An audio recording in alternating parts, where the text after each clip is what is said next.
Over the weekend, I just really didn't feel like streaming. I started a non-streaming character, and that's what I got now. It is a God, I think it's a witch or wizard or whatever they call it in here.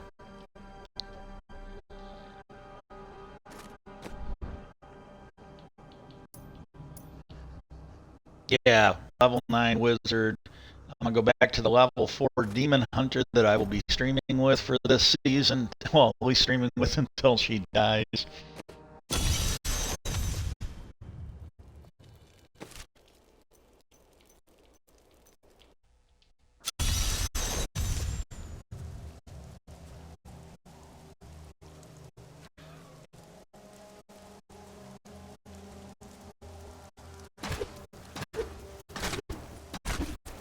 Yeah, just the call to action I got now, right? And again, if you want to know the details, check out some of the older streams or go over to YouTube. The link to my YouTube. Don't go to Twitch because don't go to Twitter because I'm getting off Twitter. I'm not on it anymore. If I ever get to where if they ever get it to where you can easily switch between profiles, I will start a gaming one on Threads. That seems to be the best for me, at least. That seems to be the best option. That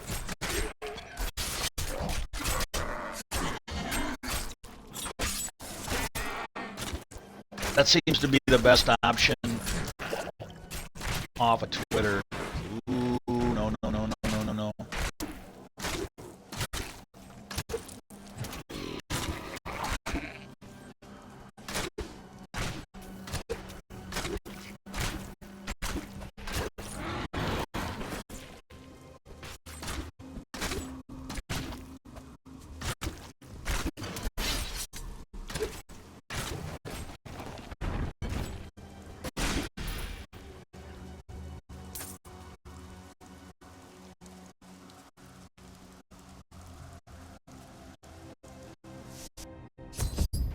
I'm not kidding you. I think it's just a better character, at least at the lower levels. But I had literally half as much problem leveling up. Maybe I was just feeling better that day. I don't know, but I had half as much trouble. It was much easier leveling that thing up to level 9. I didn't have nearly as many. Oh, you're almost gonna die moments with it. Things will be a little easier when I get the. Things will be a little easier when I get that ability to machine gun fire my crossbow. I'm gonna go back and heal up. This is fucking nuts.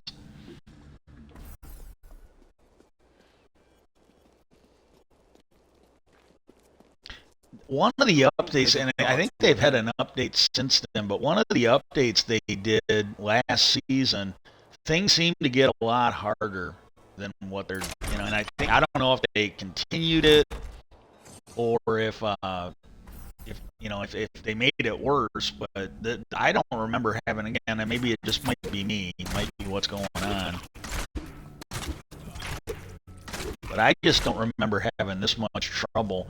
To be fair, though, she got a piece of life regenerating armor, which makes it a lot easier. Because this one here, there we go.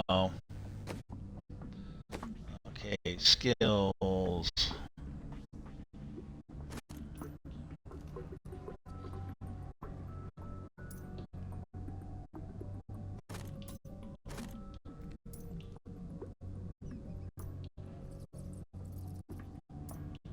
There we go.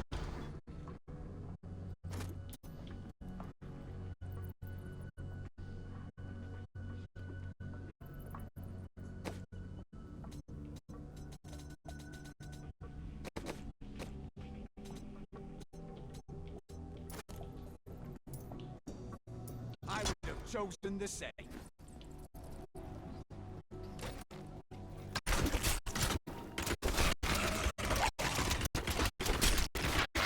Much better.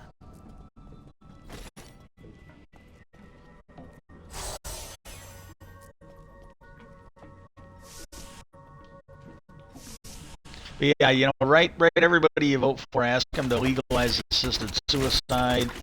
I watched my mom die in hospice. I've got health issues.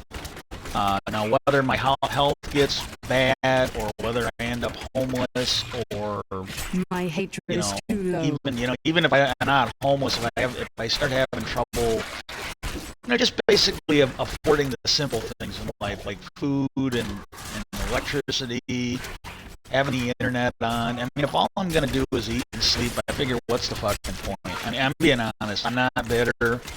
I'm not mad. I think the government should do more. I really do.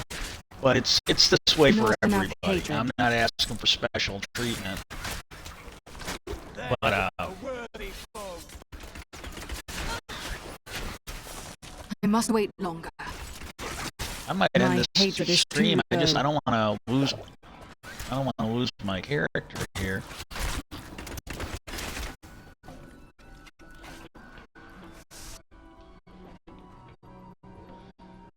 I must wait longer.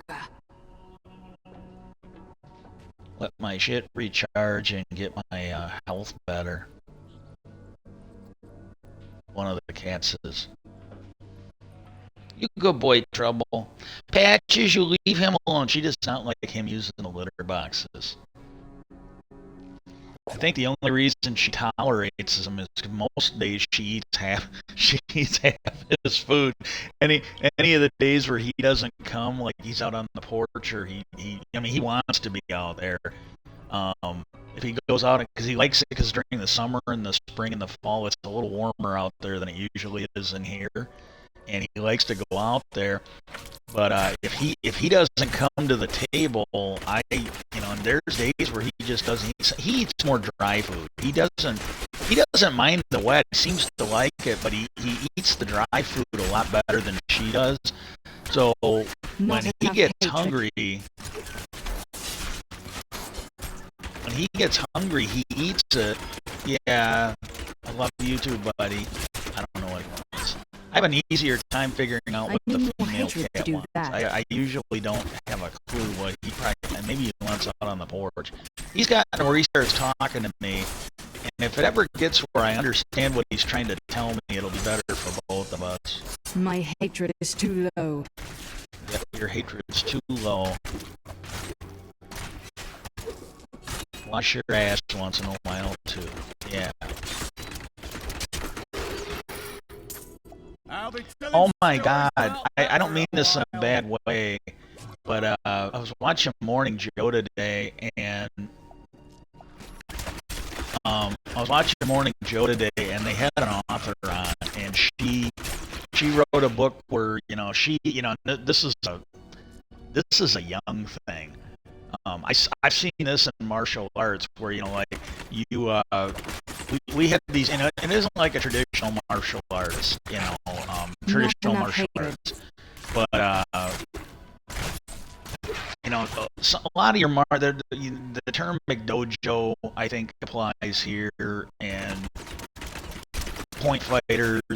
There's a lot of, and again, I'm not trying to bash anybody, and there's some of it in my art, not as much, but it's creeping in there. Give them 50 or 100 years, and I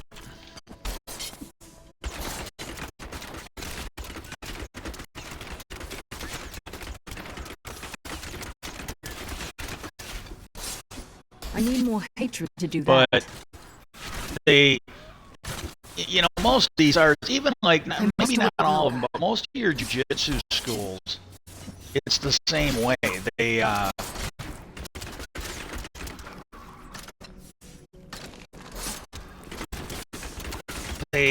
There's certain things they don't do, like they don't roll with ankle locks or knee locks, because they've learned that by the time you realize you're in danger, your joints are probably going to be shredded. My hatred is too low. Jesus fucking Christ.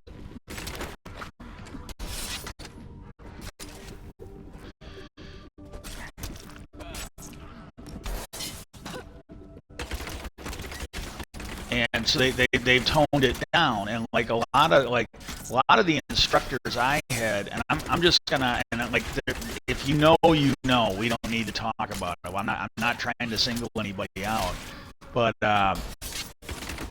they're, and so, like, this is a better example, and it's not tied to me. There was an instructor I've had, haven't seen him in years. I'm the one. I just, I do what I do. Don't have time to travel and stuff. And even now, it's like, even if I had the money and the time, it's like with my health issues, why bother, And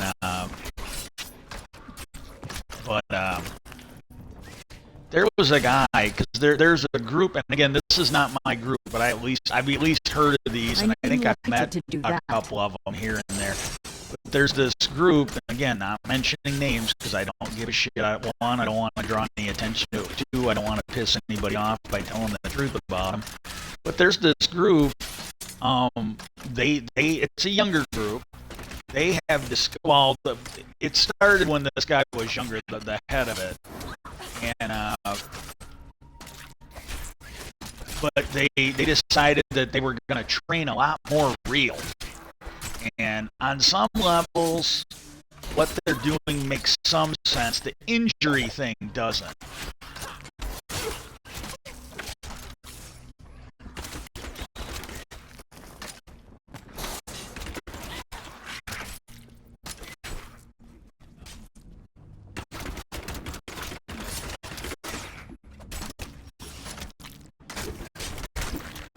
Ooh. I think he was warning me that he just dropped a bomb. Yeah, I finally got the bullshit down.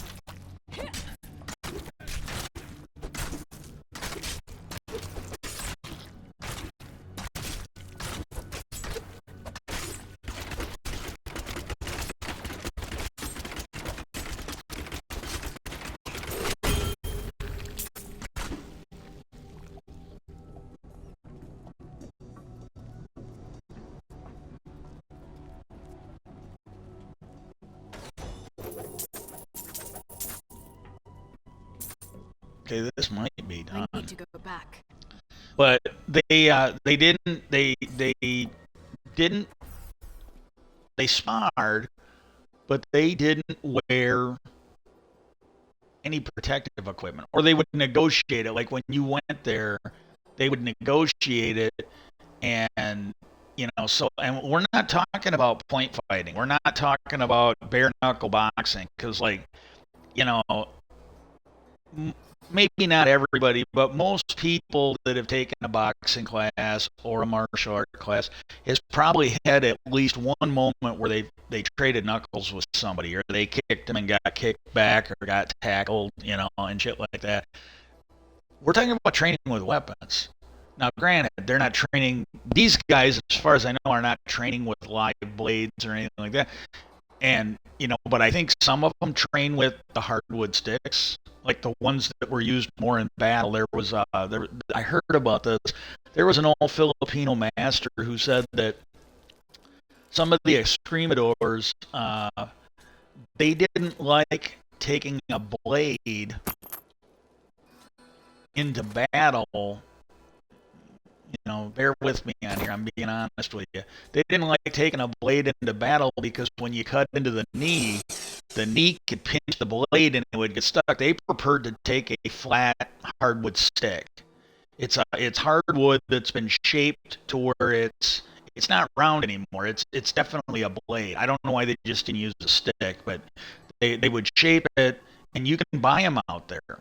And I can't remember what they call them, but you can actually buy these things. If I can remember the name, you can look them up. You can buy them online. Whether they're any good or not, I can't say. That's a question. But they would go in there because if they could just shatter the knee, which would do the same thing as cutting it, but there was no way for the knee to pinch that stick. It would just come loose, and then because he actually had heard of stories where he had seen it where somebody got their blade stuck in somebody's joint, and they got killed because of it. So he preferred to use a hardwood stick. And but even rattan hurts a little bit. But and some of this sort of comes from the Filipino mentality, because the old school Filipinos don't understand litigious, civil action suits where you get sued for causing damage. Over here, it's not really a good thing to do. And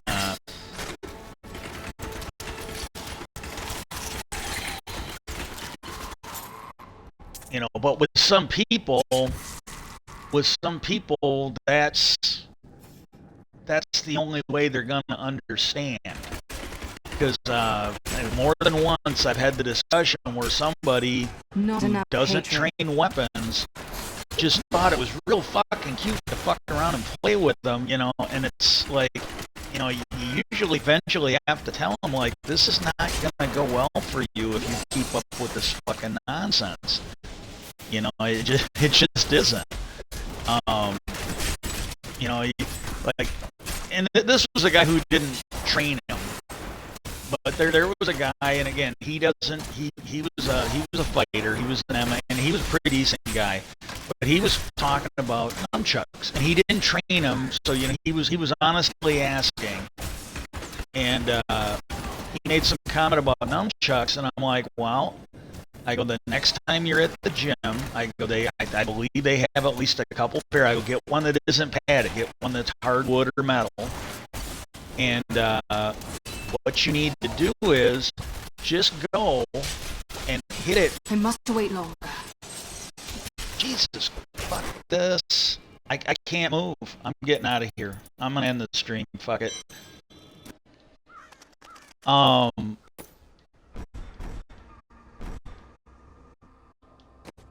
And I'll finish my story, but I'll end the stream though, because I got stuck. I could not move, and I needed to move or I was gonna die. I'm not losing my character over. I don't know why, but for some reason it wouldn't let me get out of there. I was trying to tumble out of it and everything else, and I couldn't do it.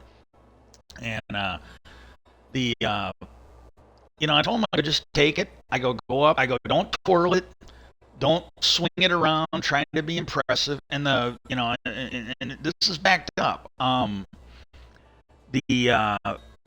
go and hit something hard. Hit something solid wood or metal, or hit that big dummy. And I go, really torque into it. I go, don't just twirl it around like you're at a seminar, like you're at a little demonstration. Where I go, fucking try and hit it like you've seen me hit it with a stick. And I go, there's going to be times where it'll bounce back and either hit you in the head or hit you in the hand. And the fact of it is, when you talk about the nunchucks and the three-sectional staff, these were improvisations. There was a guy whose stick broke or something. Or no, the nunchucks were actually a farm tool. They used them for threshing wheat or something like that. Well, these guys couldn't afford a real weapon. This was the best they could do, so it was improvisation.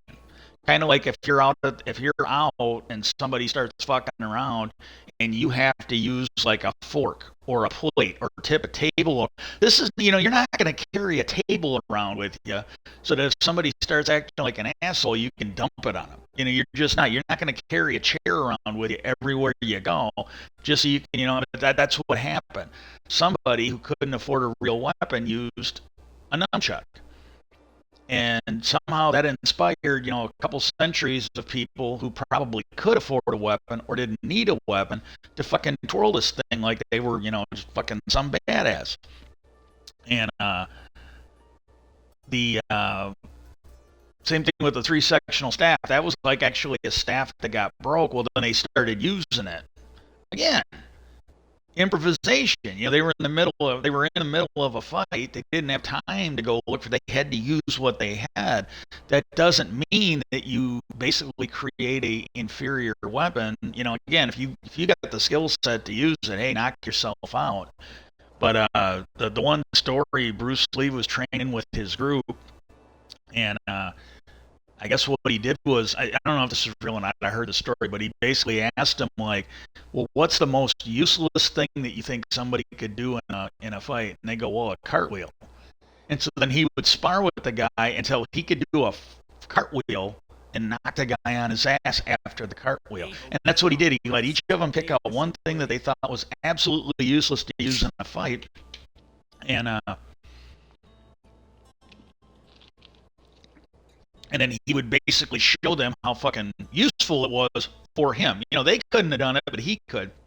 And when it comes to the nunchuck and the three sectional staff, and there are people out that I firmly believe fit into this category, I don't. Even when I was healthy, I wasn't going to. If you have such a high skill level that you want to develop a useless weapon and show everybody else how good you are with it, hey, you knock yourself out. I personally don't have it. 90% of the people you're going to meet don't have that. Maybe 95% of the people, they just don't have them skills. They don't. And so the these guys, they don't want to wear the padding, and they would fight. And there was one instructor, and this guy usually doesn't tell anybody what to do. He tells you his art when you're there training at a seminar, or whatever. You do it his way. But, afterwards, hey, you experiment. You might learn something he doesn't know. Maybe he'll learn from you. He's pretty cool about it. I've never seen him generally tell people what to do, and there's like two exceptions. One, he started talking about how there's a lot of people in Jeet Kune Do because it's so vast. It isn't boxing, it isn't kickboxing, it's not jiu-jitsu. It tries to incorporate everything. And I've had instructors like this. They don't teach the stuff they're not good at. Like, if you got an instructor that isn't good at grappling, the only time you would do grappling stuff is when Hartzell came to town and you were doing his stuff, or you went to, somebody else's seminar. And he basically said, well, what happens is if you only teach, let's say there's 10 things in JKD, and you're only teaching 6 of them, all of your students are going to think that JKD is only these 6 things. And then when they become instructors, let's say of the 6 things, they only like 4 of them. Well, they're only going to teach 4. And then after that generation, their students are going to think that JKD is only 4 things. And he goes, pretty soon you're going to get it down to where there's going to be people out there who think JKD. So he's like, well, if you're teaching JKD, blah, blah, blah, you need to do this. And then he stopped and he goes, well, if you're one of the instructors under me, you need to do that. He goes, I would encourage the others, because again, he didn't want to, but he started to, and he's like, I really don't want to be the guy telling everybody this is how it is, it's chisel and stone, you must do it. Even though he was right, he didn't want to do that. Well, it was the same thing with this group. He was talking about it at a seminar, and he made the comment, he's like, he goes, you guys can do what you want, but he goes, I really think you should be wearing the padding when you train. And then he stopped and he goes, please wear the headgear. Because I really recommend you wear the approved protection equipment for everything. He goes, at least wear the headgear. Because, he's kind of indicating, brain injuries don't grow back. Some of the other stuff will grow back, maybe not, I don't know. But, it is what it is. And I've seen these guys, when you talk to them, I've never seen any of them develop up to what I would consider a really high level, but it's brutal. And, the fact is, at least some of them, maybe not all of them, if shit ever does hit the fan, they may survive it. They maybe not, but it's going to be real simple, and there's nothing wrong with that. But one of the guys that he was one of the founders of this movement, I heard him in a discussion because you had all these people, all that high level shit, it's just that, blah, blah, blah. And he goes, I've taken some of those high level people, he said, and he goes, when I get them, he goes, I can usually go a long way with them. And he goes, because they've developed that high level, I can just teach them how to functionalize it. And he said, but some of these people that, basically come right into this and instantly do it, they're never going to be at a high level. Because they're just never going to be that way. And one of my instructors, he was this guy's instructor too, the guy that founded this group. It's one of my instructors, and again, I didn't train at his house or anything. I was a seminar baby, and But he kind of got this from our mutual instructor, and then he kind of went off and started his own group. Well, the guy in question back in the day, and again, if you know, you know, let's not talk about it because again, I'm concerned for the issue. But this is a guy that when he used to have people in our spar, these were the ones that trained at his place, not the seminar people. And they would basically use an aluminum dagger, so it was metal, not rubber, not a wood dowel. You got hit with a metal blade. It was painful and it was sharp. Well, not sharp, but it was painful and it would be a sharp pain. And you didn't wear gloves. All he wore for safety was goggles and a mouth guard because he didn't want your teeth getting fucked up. He didn't care if your face got cut up, but he didn't want your teeth getting fucked up, and he didn't want you losing an eye. That was where he drew the line. And so again, if you got hit with one of them aluminum daggers, you might break a finger. You would drop it. And then, another thing he did, this is how he taught you how to kick. What he would do is he would put a folding chair up against the heavy bag and he'd hang a bat down the side of it, and you had to do your heavy bag workout. Well, you had to kick because it was on the side of the bag. You had to kick in between the bat and the folding chair. If you missed, you were gonna cause some damage to your leg. It taught cut down the learning curve. It made you very quick. And I really didn't go through a lot of this. One of my friends did. I was exposed to some of it. I was not exposed to most of it, but I was exposed to a little bit of it. And but that was and then the other thing, the way he taught you to stay up on, and I'm really bad at this, even when I was healthy. This was not my forte, but he wanted you to be up on the balls of your feet. More time. And the way he would teach you that is he would put paint on the bottom of your shoes on the heels, and then you'd work out. You'd be working that heavy bag, or you'd be working the focus mitts. Well, when the round was over, every footprint that you left from the paint was a full power kick to the thigh. Again, you learned very quickly not to do this shit. And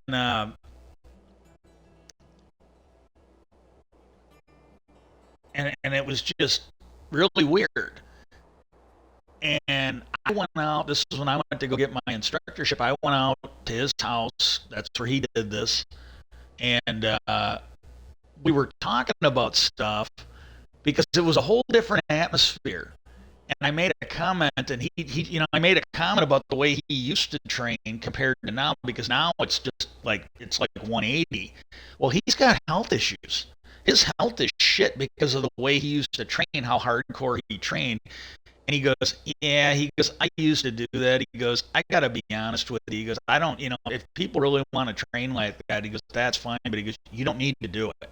He goes, it might take a little longer, but he goes, you can get really, really good without abusing your body. But see, he's got all these health issues now because of the way he trained. And there's going to be a whole generation of people, if they're not already here, that are going to be like this. And you've got all these young people that they don't like. I listen to that. I listen to that, and then like his instructor, who's also one of my instructors, we trained under Bruce Lee. Again, if you know, you know. He made a comment that there were instructors he ran across who could just beat his ass because they could beat me all day long, but he goes, I couldn't learn anything from them.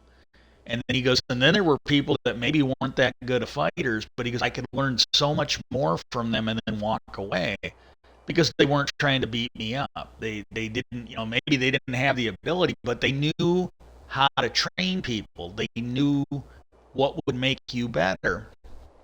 And well, anyways, they had this girl on, and and that's the thing, like in the martial arts and even the weightlifting magazines, it's like every couple months, usually once or twice a year, you'll have these newer people that are just going to revolution, and they're going to basically tell you stuff that was used years and years and years ago, or last year, 2 years ago, or 5 years ago.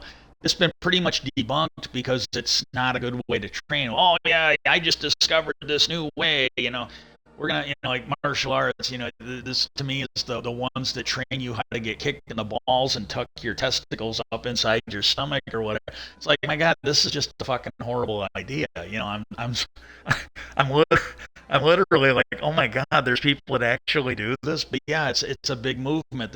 They basically learned how to take full power kicks to the testicles, because after a while your body learns you can basically tuck your testicles up inside your body so that your testicles aren't getting in. Are you sure they didn't fall off from excessive abuse? I mean, yeah, fuck that. And but what happened was, uh, someone has wrote a book about Ted Bundy, and I might work this into a stream because I found this really disturbing. She probably wasn't alive. I'm not even sure if I was. If I was just a kid. But they used to talk about this back in the day, like when witnesses were still alive, not like 50 years later when a lot of the people are either dead or they're going senile or whatever. And she wrote a book about Ted Bundy, and like at the time, the people that knew him, and she's going off on the judge, and they showed a clip of the judge on the show. But at the time, people that knew him, people that worked with him, people that lived near him, people that knew him in the community, they all said the same thing the judge did. He was a very charismatic guy. When he talked to you, again, they charismatic isn't just looks, and that's what this girl, he's not that cute, blah blah blah, so and so said this, and so, well, first off, it was charisma. Look at Donald Trump is fucking pretty horrific.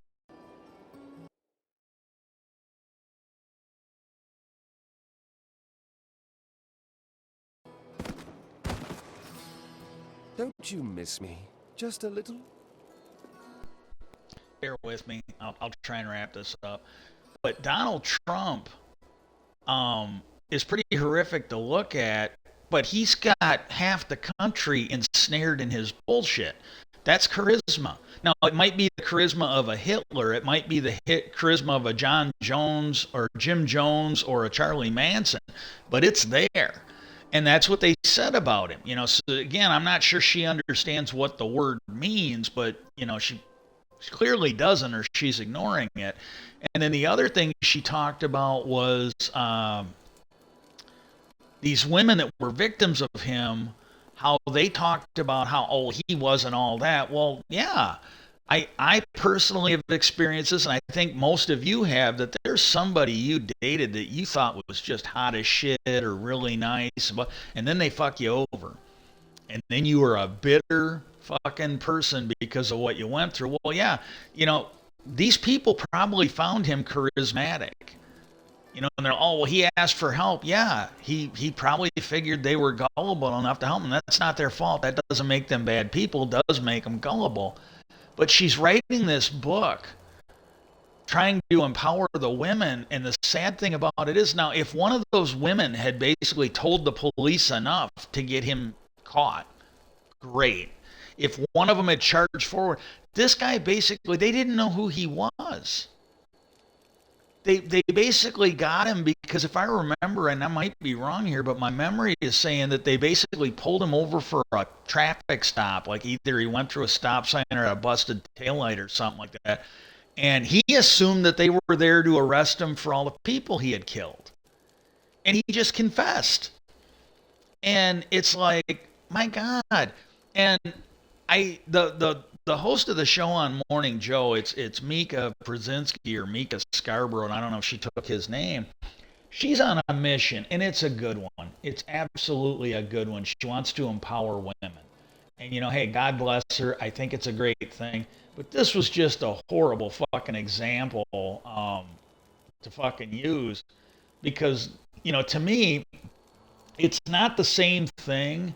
But what this woman was doing with her little book, which should probably be moved to fiction, it's not that much different than the people who, I mean, again, it's not the same thing. It's on a totally different scale. But it makes me think of the Holocaust deniers or the people I've talked to that said, well, Japan didn't surrender because of the nuclear bombs. We didn't need to drop the nuclear bombs. Japan would have just surrendered. It's just a total ignorance of history and facts in reality. Don't Um, take that time for that's where I think it's an Look at equal this footing. sprinkle It's is like, my flowering. God, they just, what the fuck? It's like, yeah, he was a charismatic guy. He fooled these people. He basically, if they wouldn't have caught him in that traffic stop, if they wouldn't have pulled him over, if they'd have just been like, you know what, my shift's almost over. How many other people would he have gotten? How long? Shit, he might have been an old man. They might not have figured out who he was until he was dead, and they came up with DNA. And I'm sorry, this kind of shit is just not helping people. I don't know. That's just horrible. Well, I'm gonna go. I don't even know what time it is. I'm gonna go and find out. Oh, it's 10 o'clock. I can go feed the cats. Sometime later this afternoon, hopefully I'll be doing a Minecraft stream. If not, I'll catch you guys tomorrow. Peace out, and I hope everybody has a great day.